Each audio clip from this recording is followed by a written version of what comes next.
Hello and welcome to the Julia Gino podcast. On this episode, we are going to be discussing incredible abundance. We're going to be discussing an incredible family. On today's show, we have Mark Timm. He's a best-selling author of Mentor to Millions, serial entrepreneur who has launched and sold multiple companies across diverse industries worldwide. Today, he invests, advises, and serves on boards of public companies, leveraging decades of experience. His greatest mission is mentoring his children and expanding God's kingdom. And Mary Timm, she's an entrepreneur, mentor, and systems thinker with an MBA and a background in psychology and sociology. She's dedicated to empowering families and young adults through purpose-driven solutions, blending heart, strategy, and leadership to help others overcome barriers, launch ideas, and reach their potential. Welcome to the show, Mark and Mary. How you guys doing? We're doing great. Thank you for having us. You know, when I got on the podcast and I started talking to your daughter, I have to honestly say, it sounded as if I was talking to like a 50-year-old in wisdom. And I was like, wow, this is going to be an awesome show because I didn't know what I really wanted to focus on. I love spending a few minutes before we hit the record button to get to know you guys. But I'm so impressed at having that conversation with your daughter. And I want to jump into the pain part first. Because I heard Mary say there was a struggle between 13 and 18, because it's all sunshine and rainbows and all. Mary, in your words, what was the struggle? Really jumping into it. I want to jump into it. Your husband does. Ready to go. No, because once you hear how wonderful the story is, you're like, wow. If you're struggling out there and you say, well, my kids are driving me nuts, there's no light at the tunnel. There's absolutely light at the end of the tunnel. There's hardship. Not everything can be easy. So I'd love to hear your take on what the struggle was all about. I'd love to. And, you know, it's fitting because being a background in psych and sociology, comparative to my father, I tend to go deep fast. I love it. It's my style. Perfect. I've said to him actually on a plane together Saturday, I wish we told more of the hard parts of our story. So thank you for giving us that opportunity. She specifically said she wished I told more of the story. So that is going to get good.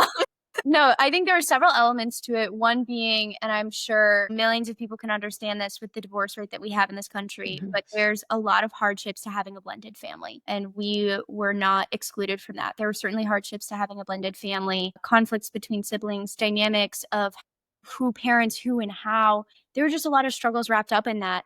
And I think the more that I become an adult. You know, it used to be when you're 15, you look at 25-year-olds and you're like, they must have it all figured out. And now I'm 24 and I'm like, I don't know anything. And I think at every level you're getting to that. And so now as an adult, I have incredible compassion for the waters my father was navigating.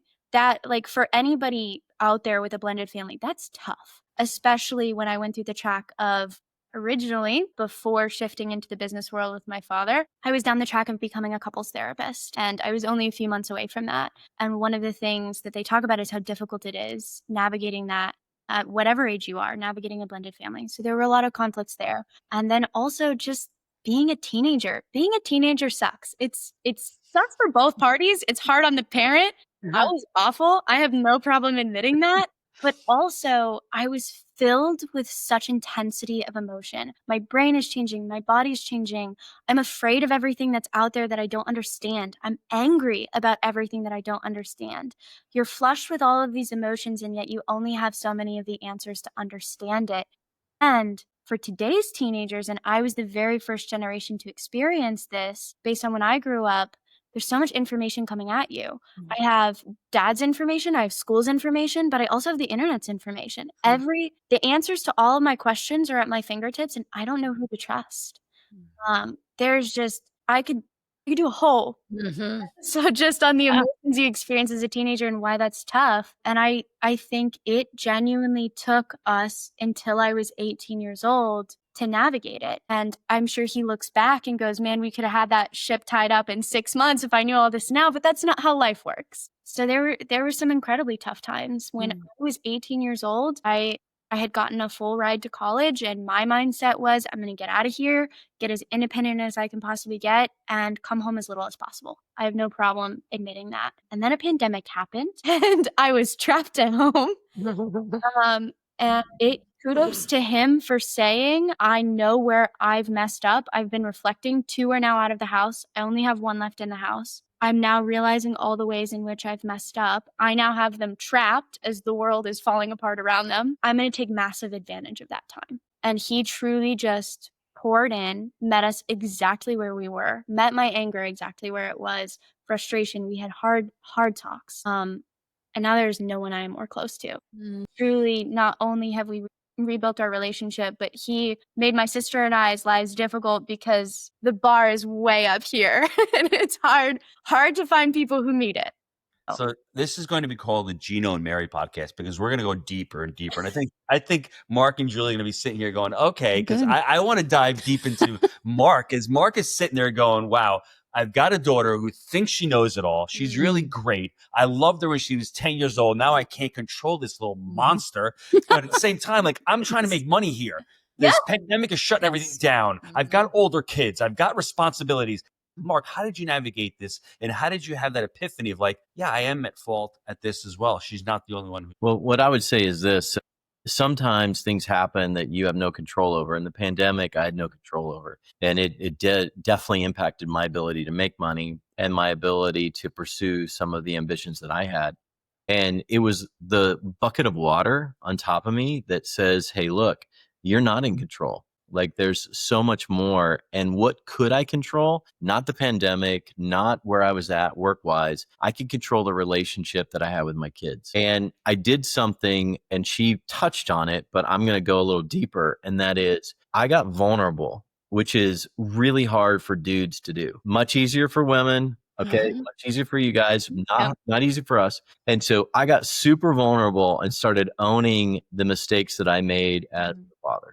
And at that time, I literally felt emotionally naked. I felt so vulnerable and I felt weak. Now, you can appreciate that as a guy. I felt weak. I felt really weak because I felt like I was supposed to have it all together while they were growing up and be the sage from the stage and be this wise guy and all the answers. And I realized at that moment, I didn't have the answers. And I'd made mistakes, and it was my chance to clean the slate and own it. And you had never looked more strong to us. That's the thing I didn't count on.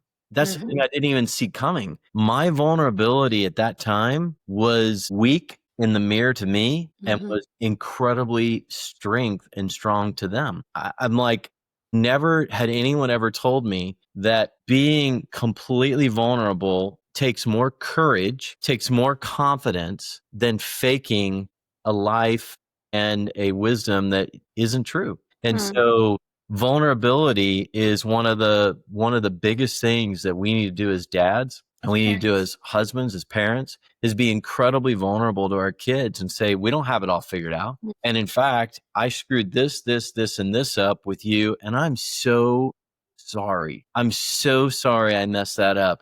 Will you forgive me? And will you give me a chance to make it right? And if I can hold back the tears right now, because when they give you the chance to make it right when they're 18, it means they're inviting you to be their dad for the rest of your life. So this whole teenage thing, it's just a big test. They know when they're little babies that if you don't take care of them, you'll get arrested. Like, you'll go to jail. And somewhere along the line, when they become teenagers, they figure that out and say, you had to love me or you would go to jail. And because they're exploding with emotion, you are the only safe person to explode because you unconditionally love them. So they're not screaming at you because they don't love you, screaming at you because they're afraid no one else will love them.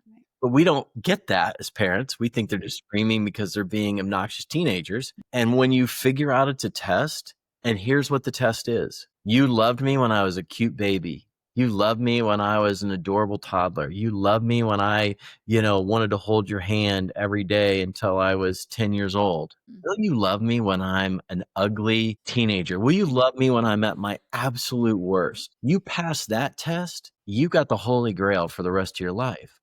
You don't pass that test, and you're on the outside looking in for the rest of your life. Yeah. No, I agree. And I was just talking to someone today about the father as the protector. And a lot of men, I think, have this in their head. Protector has to be strong, but you have a list of things that you're supposed to do, and being real and apologizing and being emotional is not part of it, because that was just the way you grew up.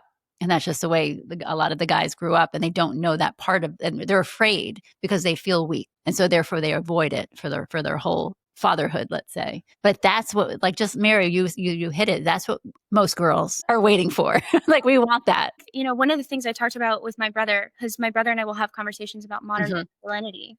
To your point, Julia, one of the things we'll talk about is providing and protecting can mean something different today. Yes. The biggest things that my dad did for me in that moment where he was vulnerable is he provided a safe place to be broken. Right. And so now one of the things he'll often talk about is he's our first phone call. That's true. If I have messed up, it's not my friends, it's not the internet, it's my boyfriend. My father is my first phone call because he established through showing me, okay, that he's the first person I can be broken to. And in all fairness, I wasn't that person. Right. Her whole childhood. Well, that's what we talk about many times is if you don't establish that relationship with your children, they will go somewhere else if they have trouble, 100%. And a lot of times us as parents are blind to it because of course they're going to come and tell us. And most of the time it's a no because they're afraid to tell you. And that's usually because of our reaction to their previous comments or whatever they did. And that's something to reflect on too. And so how long did it take for you, Mary, to, I guess, retrust your dad in a sense where, okay, I can go to you with a problem and I know you're going to react in a, reasonably to the point where I'm comfortable. Wasn't short, Julia. We talk about he loves the equation behavior over time equals trust. And so I remember the very first few times that he created that space, that he provided that safety for me. I didn't trust it at all. And in fact, in a lot of ways, I tested it like that teenager that tests things because it didn't feel safe and I didn't know what to do with it. But he consistently showed up. And so consistency is that piece. And honestly, I don't know if I could really tell you if it was months or if it was an entire year. He would show me he wasn't afraid to admit where he'd messed up. And that when I shared my own mistakes, that he wasn't gonna, because I'm 18 now, like at the end of the day, I can make these choices, but I'm no longer in his house. And so he would meet it with, what did we learn from this? How are you going to fix this? I'm on the outside. I'm going to guide you, but ultimately this is yours to tackle. So like if I flip out or if I yell, what is that going to solve? You got to handle this. So let's talk it through. And when that dynamic changed, I would say over time, and each of us were different. I think our older brother, you spoke earlier to like the kids get a different parent. Our youngest sister trusted it first because she kind of got wise dad before even leaving. He was starting to change. I trusted it second. And my brother Marcus was like the last one to be like, seriously? But it's there now. Now it's all three of us. We have full trust that there's no one we want to talk about something with when stuff goes awry than our father. Yeah. No, before we started recording, I was sharing with them the different versions of my kids. Our kids got different versions of us. Awesome. He's always been the best, calm, collective, very loving, very wise. But it's just a reality. And I think that's part of the process. And I always, we're really hard on ourselves as parents. We try to do the right thing. We don't know what that is at the time. We learn and then we regret from the past. But I really do just to have compassion for yourself a little bit because we didn't know at the time to be a certain way as parents. I mean, we even look back to our teenage years. We're like, oh, we were awful like to our parents, but just have a little compassion for yourself. Like that's what you knew at the time and how thankful we are that we've learned what we learned. And God took us on this journey of, we're not capable of loving somebody as well as they deserve. And I think that's something we can't love perfectly. And I think that's really something to remember. Our children, no matter what we do, they deserve more. And we can't give that to them. God can give that to them, but we can't. And so just to be a little bit patient and a little bit compassionate with yourself is very important. Of course. And that's why I think it's so important to have these conversations because from the kids' perspective, we don't know. Right. Like I had no idea what monetary struggles my father was having during that pandemic. I have no idea what's going on in his world. Right. You will. Very soon. No, I think there's a struggle with parents. It's like, do we tell our kids? Do we burden them with our struggles? Do we tell them how hard it is? Because you don't want to bring them into those conversations. We don't know what age, we don't know when they're capable of. And that's what I mean is sometimes one child would be fine talking about the money issues and the other child would be so devastated and guilty for buying pajamas that they wanted. That was the story. Mary brought up the trust equation. I just want to break that down real quick for anybody that's listening. So behavior divided by time equals trust. And that's an easy thing to write down and look at. But what it really means is that the only piece of that equation that we get to control is behavior. The time factor is 100% on the other person. They may need you to be consistent in your behavior for a week or a month or a year or many years. You have to be consistent in the behavior. They decide how much time is needed, and only then does it equal trust. And that's been the hard part, and something I had to learn is that each child, each person, each relationship has a different time component because that's their choice. That's their variable in that equation. And so Mary's right. I had to be consistent for a long time, and I need to still be consistent to maintain that control. But the only piece I get to control is behavior. Podcast has been a little too heavy for me. I know. I know. Let's talk about another happy topic like money. Joe into the deep end right off the bat. I love talking business and real estate and money, and she talks about this touchy-feely stuff, and I'm like, okay, we can go there, but that's the stuff that's really important. I know. Listen, Mark, you said you had a website for people to go to and get some resources. You want to share that with us? Yeah, absolutely. Yeah, so go to ceodad.org, ceodad.org. What's there is obviously the audio version of the first book that I wrote, Mentor to Millions.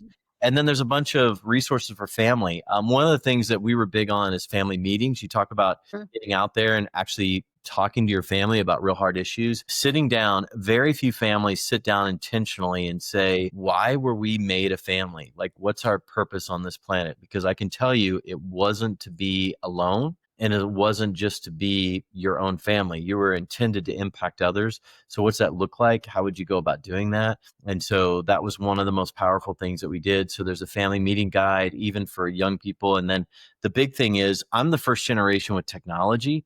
So I didn't have a cell phone until I was 27. But my kids grew up with a cell phone. So we did some contracts to have technology. And so there's some resources in there. So any resources that we have is available, and any future books that we write, it's a good place to be on the list to be able to get a hold of that. So what I'm hearing is running a family is very similar to running a business. You need to have a cadence of accountability, core values, mission statement, talking about money. How did you mentor your kids as far as money? Because Mary seems as if she loved the whole idea of value creation and becoming an entrepreneur. How did that look in the household? Yeah, so it looked like this. I was good in business and not as good at home. Business became so instinctive, but yet I would crush it in business and come home and get crushed. And so you can go on the Indiana corporation search and find a corporation called 2B Timm's LLC. I incorporated my family. Our family is a legal LLC entity. And I started to parent from the perspective of an LLC mindset because that all made sense to me. Everything else was confusing. And so the way the kids learned about money was learning about business through my eyes. And I had this mindset. This is when Mary talks about me pivoting and starting to get it right, was I looked at business and said, what if everything I do in business is the warm-up lap and the real race is at home? So everything I learned about logos and mission statements and everything I learned at every conference and every mastermind I went to, what if that was practice so that I could really put it into performance at home? And I started talking to them about business, things that made sense to me, and about shareholders.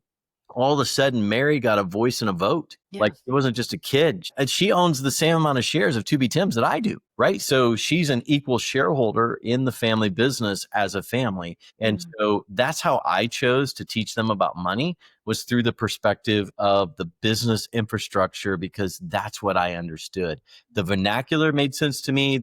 The structure made sense to me, and I started to talk to them in that way. Now, that may not make sense to everybody because they may not be entrepreneurs and have set up multiple companies and sold companies, but I looked at our family as having a net worth and a bottom line value. It may not have been monetarily, it may have been the impact that they had in the community, and it may have been the growth that they had as people and as persons and their ability to impact the world, but it still was a bottom line. And it still was a net worth, and everything made sense in that way.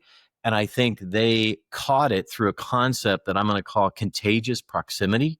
And COVID taught us that people are contagious within how many feet? 6 feet. Okay. I'm going to tell you right now that's where the best stuff is caught in your family, is within 6 feet. Meaning if they're within 6 feet of you, watching you, emulating you, seeing how you treat others, seeing what you say to others, that's contagious proximity. And they caught it in contagious proximity. And I'm going to embarrass Mary because things come out of her mouth and I'm like, where did you get that? I'm sitting at my desk right now. So Mary and I are at my desk.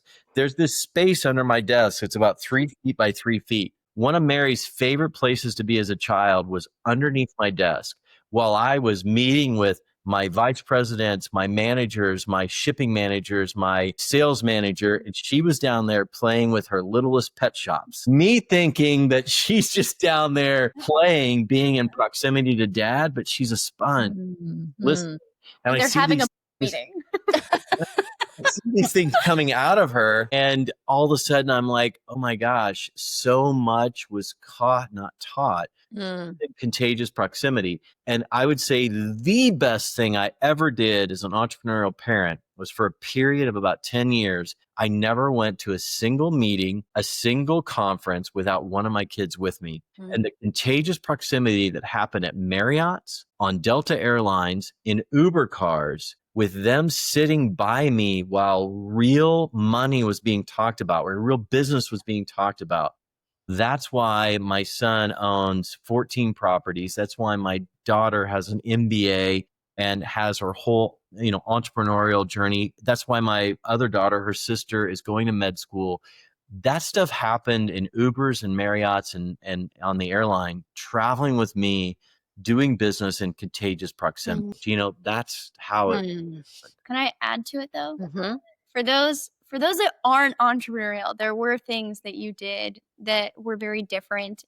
Gino and I got to kind of talk about this as you were in the bathroom. So I would actually say the biggest ways in which you taught us about money, there's high level ways that have absolutely set us ahead and allowed us to be where you just discussed that we are, but the small ways that simply just prepared us for life in terms of talking about money, you established a system within our home to where we naturally had to learn about it. And you've mentioned dinner table, that system, it's nearly the same system, just without marbles as dad used, because now we have fancy apps and things, which is nice. But in our household, you had expectations. So you had things that you simply had to do because you were a Tim. And that was different for everybody. I had a pet, my expectation, clean your room, make your bed, brush your teeth.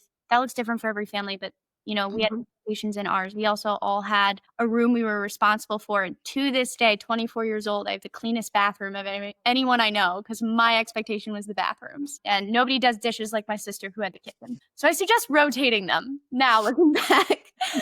But we had expectations, and then we had opportunities to earn extra money. And all of those opportunities were things that earned us a capability. So there are all of these things around the house that mom and dad are doing that mom and dad, A, don't necessarily have to be doing because your kids are always far more capable than you think they are. And B, would teach your kid a capability they already need to leave the house. And there's a myriad of things. Organizing the garage, changing the oil in the car, like I could go on and on and on and on. Cleaning the dryer vent, whatever it is, especially if you're a household with teenagers, there are all of these different things that your kid needs that capability to one day feel ready when they launch into the world. That's an opportunity to earn extra money. And then also he made sure that we had expenses. And I hated him for it at the time. And my friends thought he was crazy as a dad. But when I was 13 years old, which would have made my sister 10, we did all the systems at the same time. She then had expenses. I had expenses that we had to cover. And so I had a motivation to earn extra money and to meet my expectations. And that modeled the outside world. I go to the outside world.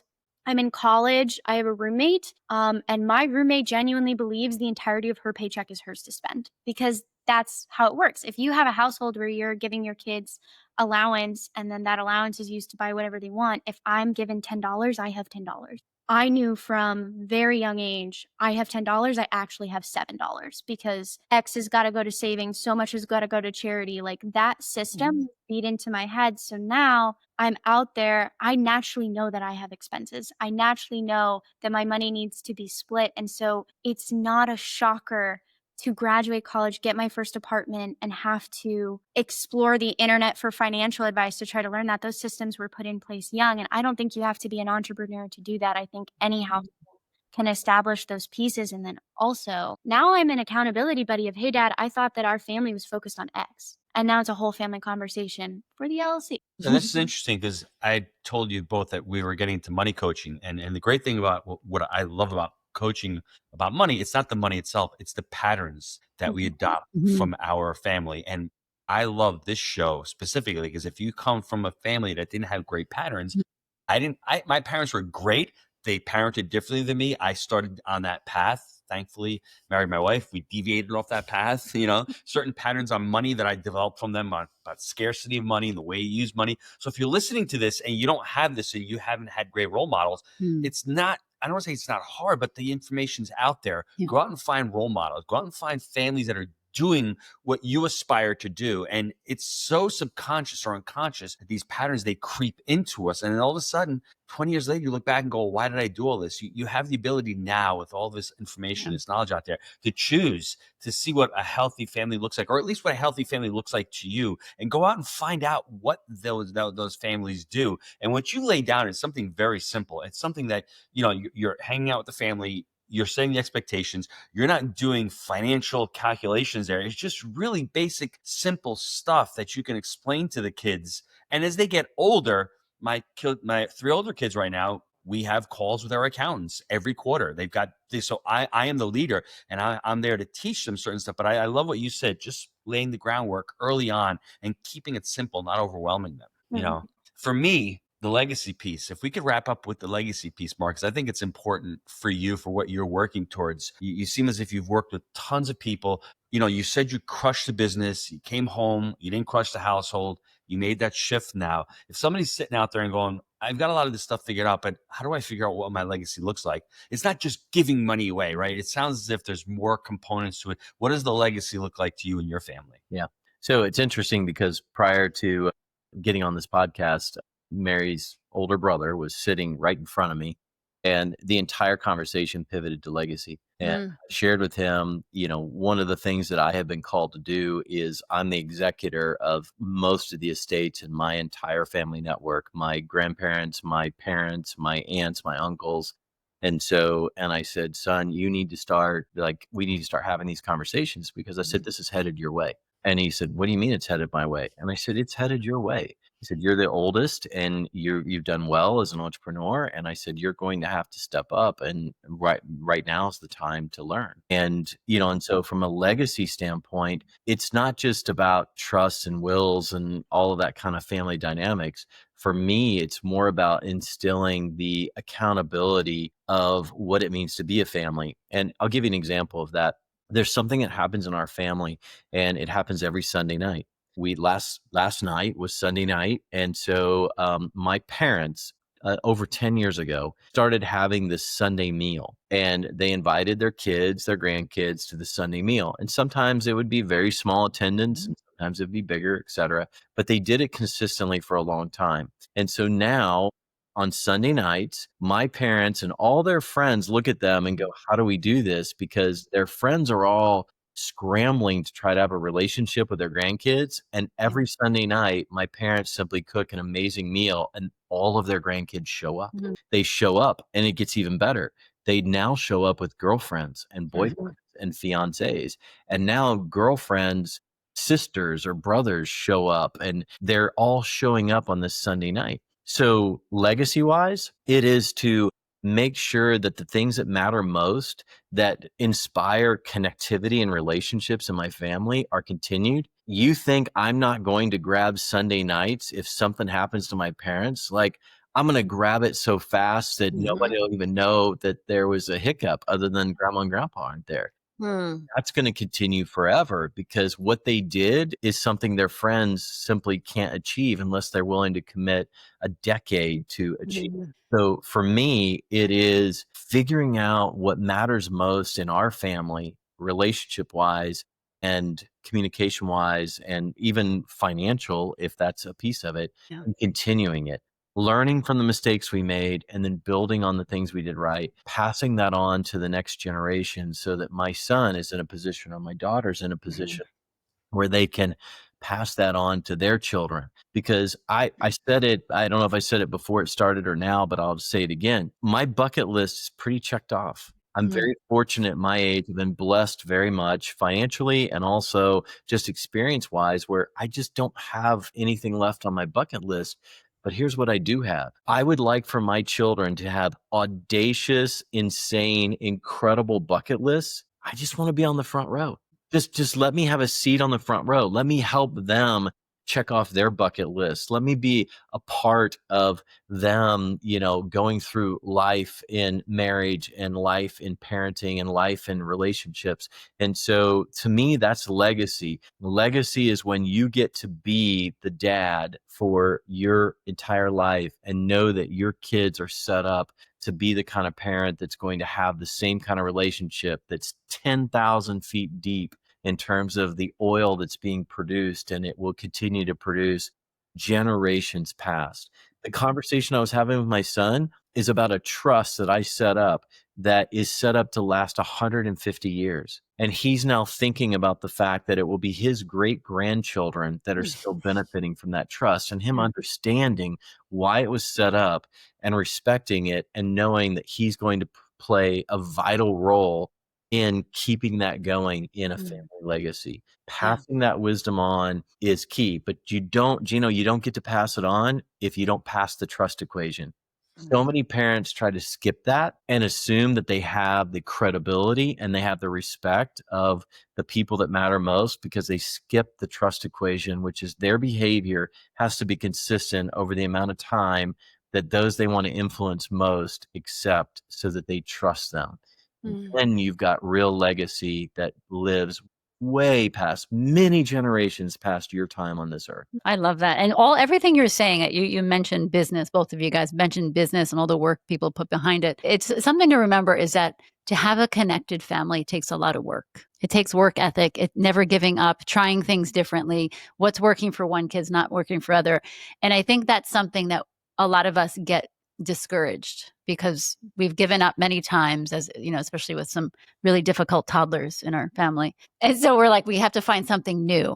And I just encourage everyone, if it's not working, find something different. Don't ever give up on your children, on your family life, on your marriage, because I think too many times we do. And then we put all our work into business and trying to make money, and we focus over there because home is too difficult. And I just I love the fact that you guys worked at it.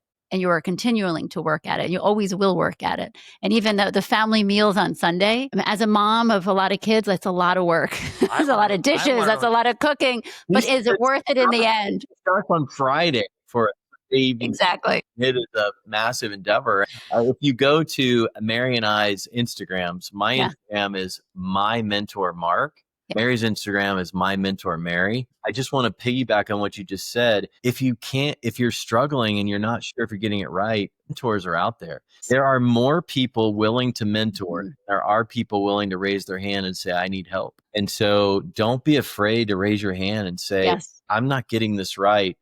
Who out there can help me sort this out. And so we are huge believers in mentorship. And something that brings families together is food. Always food. Oh, and I even have it. My daughter made me a cup. It's from a Bible quote, which is one of my favorite. And it says, come have breakfast. Jesus's words. Okay.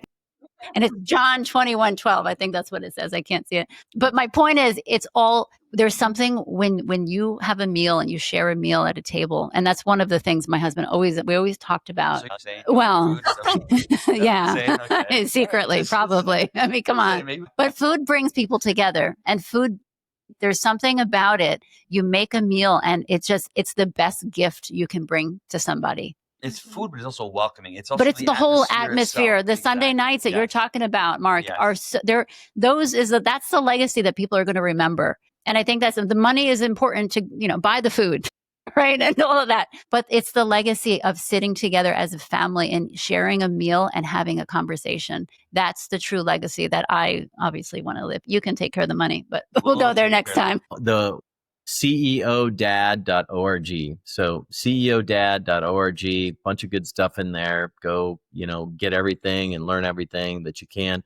You can find Mary and I, my mentor, Mary, and my mentor, Mark. And so we've got another book in the works called, the working title is Made to Mentor, because we believe everybody should have mentors for the rest of their life, and everybody should be mentored for the rest of their life. And I think we're supposed to do that. So feel free to grab any of these ideas, especially the Sunday night meal. If you're out there as a parent or a grandparent and you're willing to commit to a long time of consistency, behavior over time equals trust, it's the coolest thing ever. Sunday nights with your grandparents and those that you invite in, the what we hear from the boyfriends, girlfriends, fiancés, family members, like it is the coolest thing ever. And so invite you to do that. I love that. This has been a great podcast. You don't want to know why, Jewel? Why? Because after listening to this, you've got Mark, his stories of screw ups. Everyone knows how much I've screwed up as a dad, right? There's hope. It's hopeful, right? I mean, if these two guys can figure it out, anybody can figure it out. I do agree with you. I'm serious. I lived with you for a long time, so I do know. Pain. It's okay. Life is all about making mistakes. We don't really know it. And I think the thing that's really hard for me is really the authenticity, not the authenticity, the vulnerability piece of it. And if you're out there and you're struggling as a dad, maybe you go find a men's group, maybe go out and talk to other men, and it could be challenging. But I'm going to leave my last thing is, yes, if Mark and Gino can do it, then anybody can do it, right? I tell people ask me all the time, about, I met your son or daughter and they're so wonderful. I go, look, let's get something straight. I got it wrong far longer than I got it right. I just happened to get it right at the right time. And the best time to plant a tree was 20 years ago. The same time is today. Just start getting it right today and be consistent. That's all. Love that. We want to thank you guys for being on, and we will see you all on the next podcast of the Jew. Let me say that again. Geez, what the heck was that? Well, you messed up. We're talking about messing up, so you had to do it once. I have never messed up the ending. You got a lot of pressure. I'm being vulnerable now. Oh my gosh. Let me start that over again. Holy cow. I want to thank Mark and Mary for being on the podcast, and we will see you all on the next Julia Gino podcast. Take care, everyone. Oh my gosh. Sorry about that, guys.